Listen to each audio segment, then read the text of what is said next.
산모가 분만할 때 무통주사와 국소 마취제를 동시에 사용할 수 없도록 정부가 제한을 하려다가 산모들의 우려에 재검토하기로 했다는 소식입니다.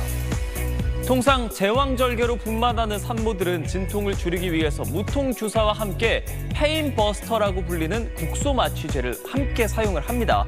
그런데 지난달 보건복지부가 오는 7월부터 그 무통주사와 페인버스터를 같이 사용할 수 없다는 취지의 급여 기준 개정안을 행정 예고한 건데요. 이에 산모들이 모인 온라인 카페에서는 둘 다 맞는 게 고통이 적은데 이게 웬 탁상 행정이냐, 제왕절개 앞두고 있는데 겁난다 등의 우려가 쏟아졌습니다. 이렇게 논란이 커지자 복지부는 산모 선택에 따라 변경 가능한 쪽으로 입장을 선회했는데요. 다만 이 무통주사의 페인버스터를 추가로 사용할 경우 환자 본인 부담률은 기존 80%에서 90%로 상향 조정할 계획입니다. 뉴스브리핑 더 보기, 뉴벨 더 시간입니다. 오늘 저희가 준비한 관심 이슈 키워드는요. 황당한 저출생 대책, 그리고 불렁쇠 질주입니다. 어떤 내용인지 자리 옮겨서 살펴보겠습니다.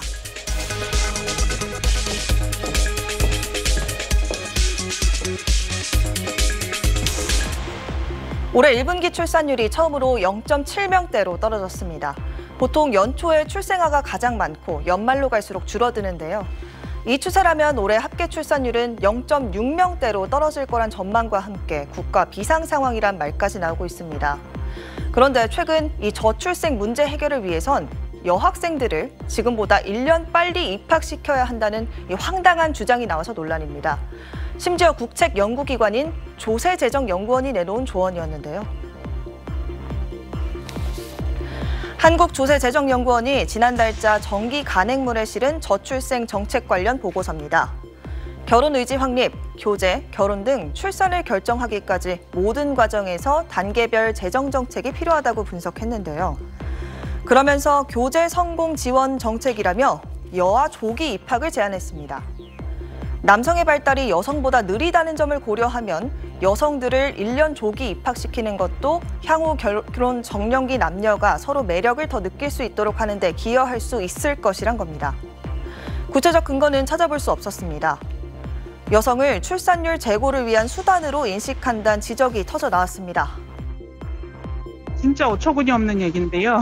젊은 여성에 대한 여성 차별적인 것도 들어가 있는 것 같고, 어떤 면에서는 굉장히 전통적이고 차별적인 생각이 깔려 있는 건데, 젊은 층이 좋은 일자리를 못 가지고 주택 문제도 있고 복합적으로 출산율이 너무 낮아지고 있는 건데, 이런 생각을 하는 국책연구기관이 있으니 저출산이 극복될 리가 없는 거죠. 앞서 정부가 지난 2022년 초등학교 입학 연령을 1년 낮추려다 전 국민적 반발에 부딪혀 철회하기도 했었죠. 이 보고서에 담긴 황당한 조언은 더 있습니다. 생산 가능 인구의 비중을 늘리기 위한 방안으로 노인 은퇴 이민을 제안한 겁니다. 노령층이 물가가 싸고 기후가 온화한 국가로 이주한다면 생산 가능 인구의 비중을 양적으로 높이는 데 기여할 수 있다고 주장했습니다. 그러면서 독일인들의 폴란드 은퇴 이민 사례를 들었는데요. 해당 사례가 국가적 정책으로 추진된 건 아니지만 충분히 선택 가능한 옵션이 될 걸로 보인다고 설명했습니다. 이 논란이 커지자 조세재정연구원은 해당 보고서에 실린 내용은 개인 의견일 뿐 연구원의 공식 입장이 아니라고 선을 그었습니다. 충남 청양군의 초등학교입니다. 인근에서 제일 큰 학교인데 5, 6학년은 학년당 반이 3개, 그 아래는 모두 2반뿐입니다. 학급당 학생 수도 줄고 있습니다. 원래 3반까지였는데 옛날에, 근데 지금은 인원수 몇 명 나가가지고 없어졌어요. 2반이 됐구나? 네. 청양군에서 지난 한 달 동안 태어난 아이는 모두 6명. 충남 기초자치단체 중에선 처음으로 인구 3만 명 선이 무너졌습니다. 학생 수가 줄어든 게 눈에 보이셨겠네요. 그럼요. 얼마나 변했습니까? 확연히 팍팍팍 줄더라고요. 한 해 그냥 통계청이 발표한 지난 3월 전국 출생아는 19,669명입니다. 1년 전보다 7.3% 줄었는데 3월 기준으로 출생아가 2만 명 아래로 내려간 건 처음입니다. 여성이 일생 동안 낳을 것으로 기대되는 출생아 수인 합계 출산율은 올 1분기 0.76명을 기록했습니다. 지난해 같은 기간 0.82명보다 0.06명 줄었습니다. 1분기 출산율이 0.7명대를 기록한 적은 한 번도 없습니다. 1분기는 다른 분기보다 출생아 수가 통상적으로 더 많기 때문에 올해 연간 출산율은 사상 처음으로 0.6명대를 기록할 가능성이 높아졌습니다. 코로나 엔데믹 영향으로 지난해 반등했던 혼인 건수도 지난 2월과 3월 2달 연속 5% 이상 줄었습니다. 출산율 하락에 추가적인 영향을 미칠 수 있습니다.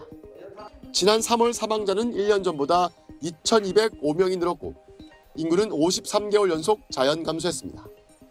전국적으로는 세종시 한 곳을 제외한 16개 시도 모든 곳에서 인구가 줄었습니다. SBS 권영인입니다. 수도권 대학병원 분만실에서 새 생명이 태어나고 있습니다. 숨 참고 힘 주세요. 밑으로 힘 주세요. 괜히 배가 아픈 느낌이에요. 아픈 거 같죠? 의료진은 엄마 뱃속 태아 상태를 실시간으로 확인하는 고가의 장비를 갖추며 세심하게 분만을 돕고 있습니다. 아이를 낳는 산모는 줄고 있는데 고령 임신부가 늘고 있어 분만 난이도는 높아지고 있는 현실. 분만 수가 79만 원으론 대학병원도 감당하기 쉽지 않다고 고소합니다. 반 이상이 이런 대학병원은 고위험입니다. 거기에 투입되는 많은 인력이나 또 자원 이런 거에 비해서 이 수가로 갖고 병원 운영하는 게 굉장히 어렵죠. 저출생의 여파는 분만병원을 직격했습니다. 40년 전부터 한 해 9천 명 가까운 아이가 태어난 이 병원은 20년 가까이 국내 분만 건수 1위를 도맡아 차지했지만 지금은 축구장만한 주차장도 하루 수백 대의 차를 세웠던 주차 타워도 텅 비어 있습니다. 병원은 0.7마저 위태로운 출산율을 견디지 못하고 폐업했다고 공개했습니다. 언제부터 폐업을 하신 거죠? 저희가 5월 30날부터요. 직원분들도 전부 다 지금 퇴사하시고 다 퇴사했어요. 분만 가능한 병의원은 지난해 말 기준 전국 463개뿐인데 최근 10년 새 분만실 숫자로 따지면 반토막 났습니다. 전국 250개 시군구 중 72곳엔 분만병원이 아예 없는데 전남, 경북 등 지역이 더 열악합니다. 1년에 앰뷸런스에서 태어나는 아기가 100명이 넘습니다. 현재 우리나라의 상황입니다. 한 건에 10억 원대를 훌쩍 넘은 분만 소송 비용도 병원을 유지하기 어려운 이유가 됩니다. 최근 천문학적으로 증가한 분만 사고의 소송의 배상금은 분만에 대한 공포를 조장할 지경입니다. 대한분만병의원협회 등 산부인과 의사들은 기자회견을 열어 우리나라 분만 인프라가 붕괴하고 있다고 주장했습니다. 특히 분만 수가 현실화와 의사의 과실이 없는 분만 사고에 대한 배상 책임 문제부터 해결해달라고 목소리를 높였습니다. SBS 조동찬입니다.